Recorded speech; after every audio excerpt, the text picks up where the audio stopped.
지난주에는 저희가 이제 신자의 죽음에 관하여 좀 공부하고 나눴다면, 오늘은 이제 신자의 부활에 관해서 우리가 같이 좀 살펴보려고 합니다. 자, 우리 질문을 좀 보도록 하겠습니다.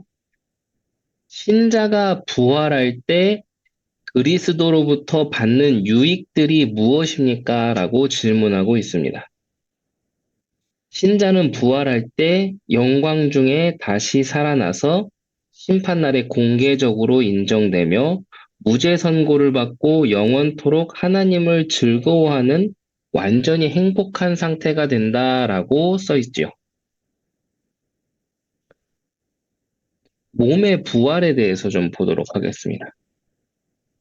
신자가 부활할 때는 이제 모든 사람이 부활합니다. 네, 뭐 신자, 뭐 불신자 할 것 없이 이제 모든 사람이 이제 부활을 하게 되는 거죠.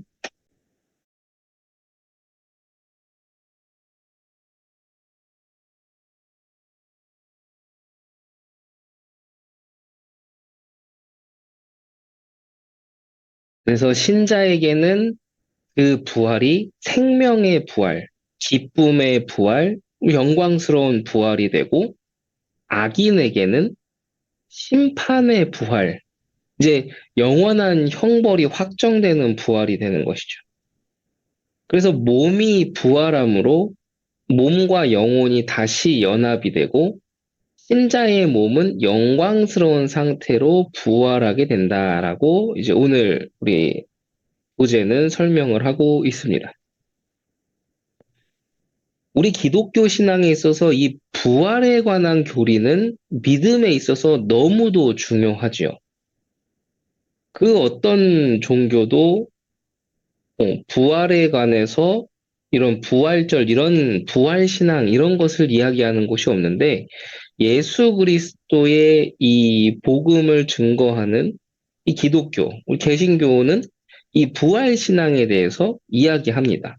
어제 물론 이제 천주교에서도 조금 이야기를 하겠지만은 이제 부활 신앙과 이 부활이 의미하는 예수 그리스도의 그 복음의 진리가 무엇이다라는 것을 탁월하게 설명하는 것은 이제 개신교가 유일무이하죠.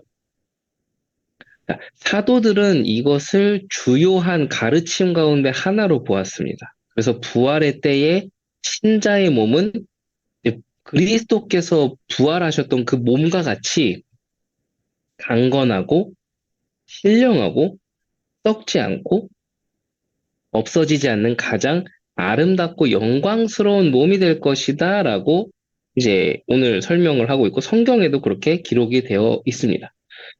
그래서 이 몸은 어떤 몸이냐라고 했을 때 살아있을 때의 몸이 다시 사는 것인데 그 살아있을 때 몸이 어떻게 해요? 그 예수님께서도 십자가에서 죽으시고 부활하셨을 때 그 몸이 부활하셨는데 달라진 것처럼 그리스도인들, 신자들의 몸 역시도 그렇게 된다라는 것이죠. 부활한 몸은 그 정체성을 알아볼 수 있습니다. 어려서부터 자라서 나이가 든 상태로 변화하지만 그 사람을 딱 보면은 그 사람인 것을 알 수 있는 것과 같죠. 그래서 부활한 몸은 새 하늘과 새 땅에 거주하기 합당한 몸으로 변화되는 그런 부활한 그런 육신 이런 것을 의미합니다. 이 몸은 성령의 완전한 지배 아래 있기 때문에 신령한 몸이라고 하고 있지요. 이러한 몸의 부활은 욥기에 보면은 그 욥에게 위로가 되었던 것처럼 부활 신앙을 가진 사람, 부활 소망을 가진 사람들에게는 이러한 것들이 위로가 되고 힘이 되고 소망이 된다는 걸 우리는 오늘 한 번 더 확인을 할 수가 있는 겁니다. 우리 몸의 부활이 확실한 것은 뭐 다른 거에 있어서 뭐 이렇게 근거가 있는 것이 아니라 가장 정확한 근거는 무엇입니까?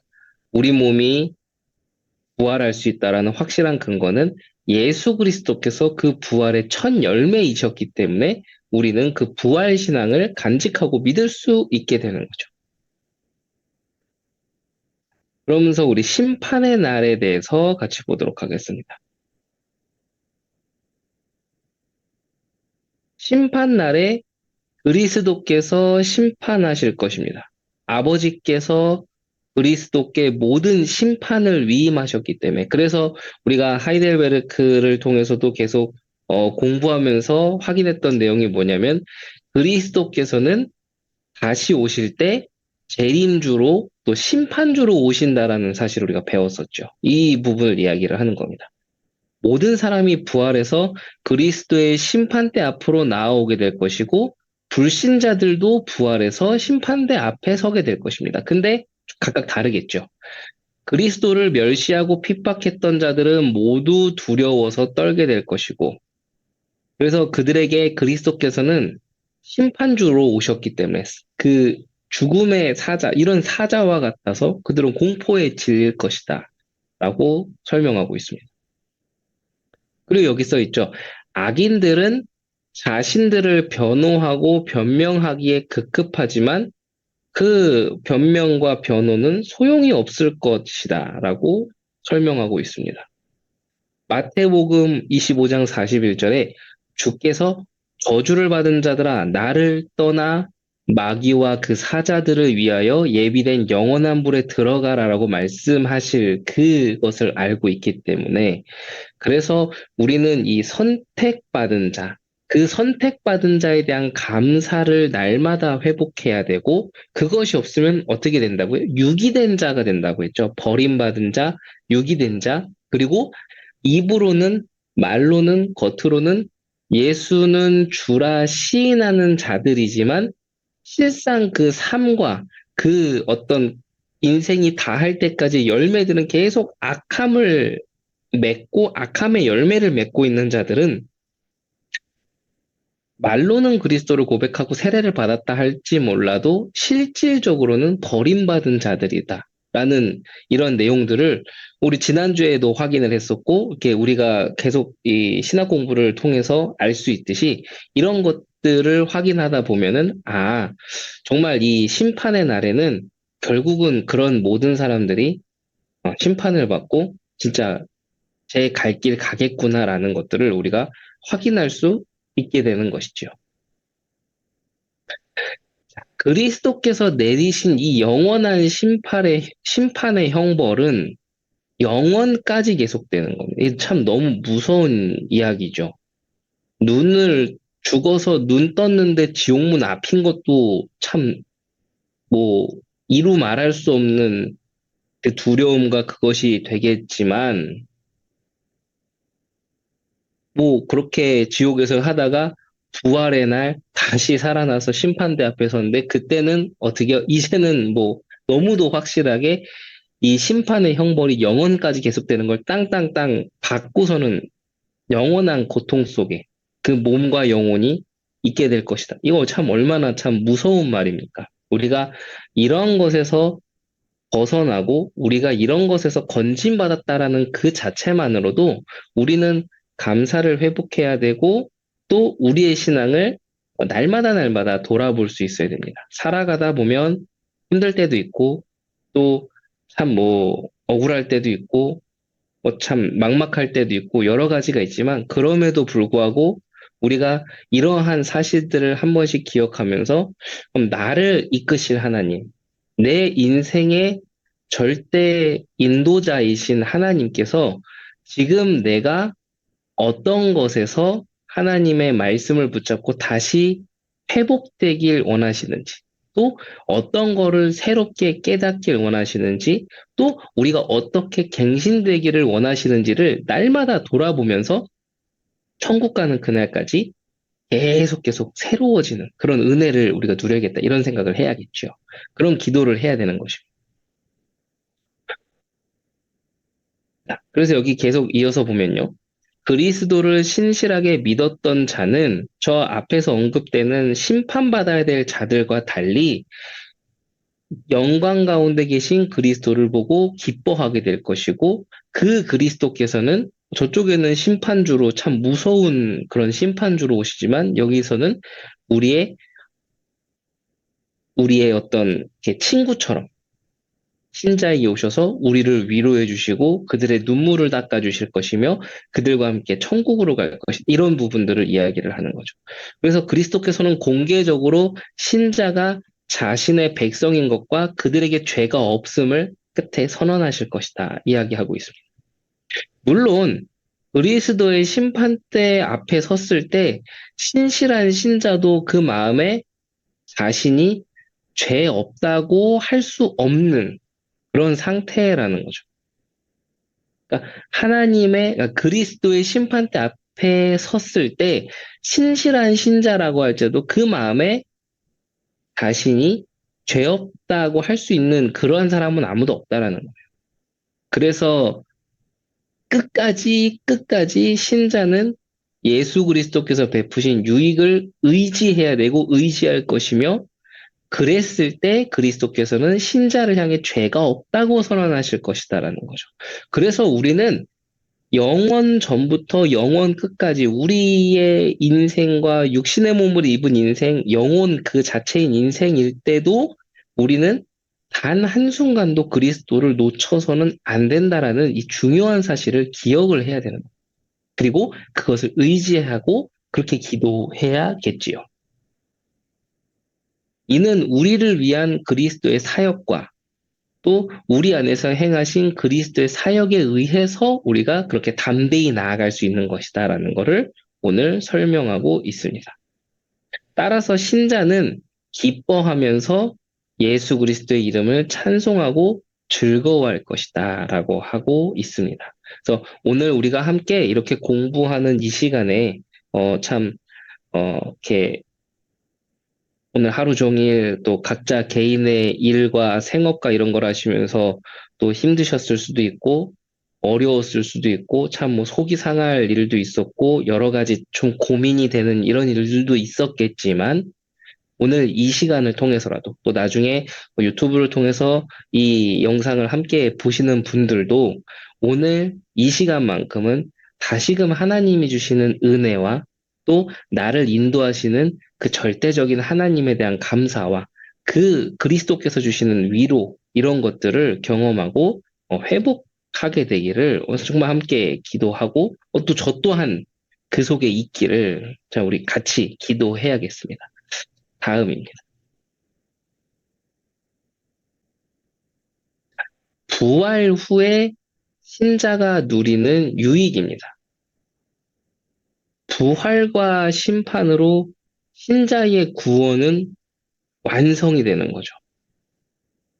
그래서 신자는 그 부활과 심판이라는 그 거쳐야 할 절차들, 단계들을 거치고 나서 구원이 완성돼야 그때서야 비로소 그리스도와 같이 될 것이고 그리스도와 영원토록 함께 있을 것이다. 이 부분을 우리가 기억을 하게 됩니다. 이런 부분을 들으면 궁금할 수도 있어요. 그러면 신자는 그리스도와 같이 될 것이며 그리스도와 영원토록 함께 있을 것이다라고 하는데 그러면 이 심판 이전에 우리는 어디에 있습니까? 그래서 낙원이라는 개념이 있는 건가요? 또 뭐 연옥이라는 개념이 있는 건가요? 라고 얘기할 수 있는데 그런 부분들은 너무 뭐랄까요? 너무 좀 이렇게 깊게 들어갔다고 하나요? 너무 좀 이렇게 과하게 들어간 내용이고 그리스도께서는 우리가 죽은 이후에 그 함께 있다가 또 그 심판의 날 다시 우리와 함께해서 영원토록 할 수 있는 이런 것들을 확증하는 그러한 것이라는 것을 우리는 기억해야 됩니다. 그래서 그 심판의 날에는 이미 어떻게 보면 그 결과가 정해져 있다고 볼 수 있는 거죠. 죄인이었다가 극적으로 용서받아서 천국으로 가고 이 천국 가려고 딱 그 돼 있던 그 사람들이 갑자기 또 그 죄 이런 것들 때문에 지옥 가고 이러지는 않는다라는 것을 그 어디도 그런 것을 이야기하고 있지 않기 때문에 그래서 지금 살아있는 동안 신실하게 하나님을 믿고 하나님을 섬기고 성경을 따라가고 그러면서 우리의 인생과 우리의 삶에서 이 성경의 열매들이 맺어질 수 있도록 발버둥 치고 노력하고 날마다 새롭게 갈 수 있도록 하는 그것이 너무 중요하다라는 거를 다시금 우리가 새삼 깨달을 수 있게 되는 거예요. 그래서 보세요. 그런 확증된 그러니까 구원은 단번에 완성되지만 두렵고 떨림으로 구원을 이루어 나가야 한다라는 그 비밀을 오늘 우리가 이제 그 뜻이구나라고 해서 이렇게 깨달을 수 있는 거죠. 그렇기 때문에 신자는 매 순간 완전하고 복된 상태가 됩니다. 지식에 있어서도 이제는 완전하게 되겠죠. 어렴풋이 그리고 성경을 통해서 하나님께서 계시해 준 그만큼만 지금까지 알고 있었다면 우리가 정말 심판의 날에 그리스도를 대하고 또 그리스도를 보고 이러면서 우리의 지식에 있어서도 이제 완전함 이런 것들을 이제 갖추게 되겠죠. 잠시만요.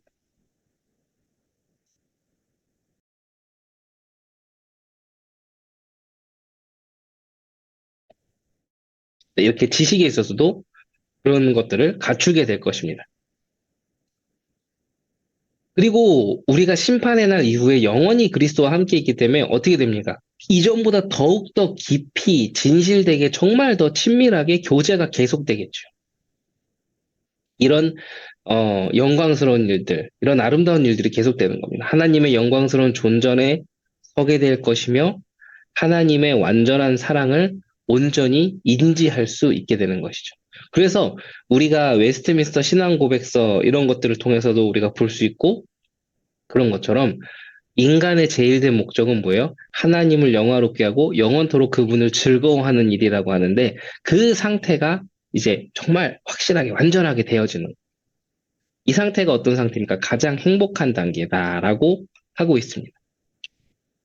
어쩌면 우리는 예배하는 중에 또 하나님께 기도하고 찬양하는 중에 하나님께서 주시는 성령의 그 감동과 은혜, 이런 것을 통해서 우리가 감격을 깨닫고 행복을 깨닫고 감사를 깨닫지만 그것은 천국에서 우리가 경험할 수 있는 것의 극히 일부라고 성경도 이야기하고 있고 우리가 또 그렇게 생각해 볼 수 있겠지요. 그래서 우리는 이러한 영원한 행복 이런 것들을 기대하고 꿈꾸며 우리의 지금의 신앙을 살아나가야겠습니다. 이런 부활 후에 신자가 누리는 유익이 있는 이런 즐거움은 신자의 이 즐거움은 완전한 것이다라고 써 있죠. 이처럼 최고로 즐겁고 행복한 상태가 영원토록 부활 후에 지속이 된다라는 겁니다. 그래서 오늘 우리는 이런 부분에 대한 말씀들을 확인하면서 나는 참 너무 바쁘게 살고 또 이리 치이고 저리 치이고 살면서 또 지금도 이 순간에도 야근하시는 분들이 있을 수도 있고 또 뭐 즐거운 중에 계신 분들도 있고 또 시리에 빠지신 그런 분들도 계시겠지만 이런 말씀을 들으며 하나님께 기도했으면 좋겠습니다. 하나님, 내가 정말 하나님을 믿는 믿음이 회복되게 하시고 나를 인도하실 하나님에 대한 믿음도 회복되게 하시고 또 하나님 내가 끝까지 하나님의 인도받으며 나아가는 그런 삶을 살 수 있도록 나에게 힘을 달라. 또 내가 지금까지의 인생에서 살면서 나만이 어떤 이렇게 살면서 이렇게 고착된 굳어진 그런 사고방식, 통념, 생각, 또 고집들 이런 경험들이 하나님의 뜻을 보는데 방해물이 되지 않고 걸림돌이 되지 않도록 하게 해달라는 그런 기도도 우리가 해야겠습니다. 그러면서 우리의 신앙이 날마다 날마다 업그레이드 되어진다는 건 뭐냐면 어, 성령이 주시는 은사와 능력만이 풍성해진다는 것이 아니라 이 하나님의 말씀으로 우리의 인생이 더욱더 성숙해지고 넓어지고 훌륭해지고 그런 것이라는 것을 오늘 이제 우리가 또 이렇게 깨닫고 배울 수 있게 되는 것이죠. 그래서 이런 부분들을 기도하며 남은 한 주를 또 하나님과 동행하는 삶 속에서 멋지게 승리하게 되시기를 예수 그리스도 이름으로 축원합니다. 기도하겠습니다. 하나님 감사합니다. 우리가 이 시간에 주님의 은혜를 묵상합니다. 하나님, 우리의 인생이 하나님의 기쁨이 되는 인생이 되게 하시고, 또 하나님, 우리의 삶이 작지만 정말 하나님의 영광과 또 정말 하나님의 이름을 높이는 데 쓰임받을 수 있는 인생이 될 수 있도록 인도해 주시옵소서. 그러기 위해서는 참 우리가 우리의 능력을 의지한다는 건 참 어리석고 미련한 일입니다. 하나님이 은혜 주시고 깨달음 주시고 또 하나님 우리가 성장해야 된다면 또 하나님이 주시는 그 은혜 가운데로 들어가야 한다면 때에 따라서는 어려움도 필요하고 깨어짐도 필요할 수도 있으니 하나님 그것이 필요하다면 하나님 우리에게 허락해 주셔서 하나님께서 우리를 만들어서 쓰시고자 하는 그것까지 갈 수 있도록 하나님 우리에게 힘을 주시고 함께하여 주시옵소서. 오늘 그 기도가 회복되어지는 날 되게 하여 주시옵소서. 살아계신 예수 그리스도 이름으로 기도합니다. 아멘.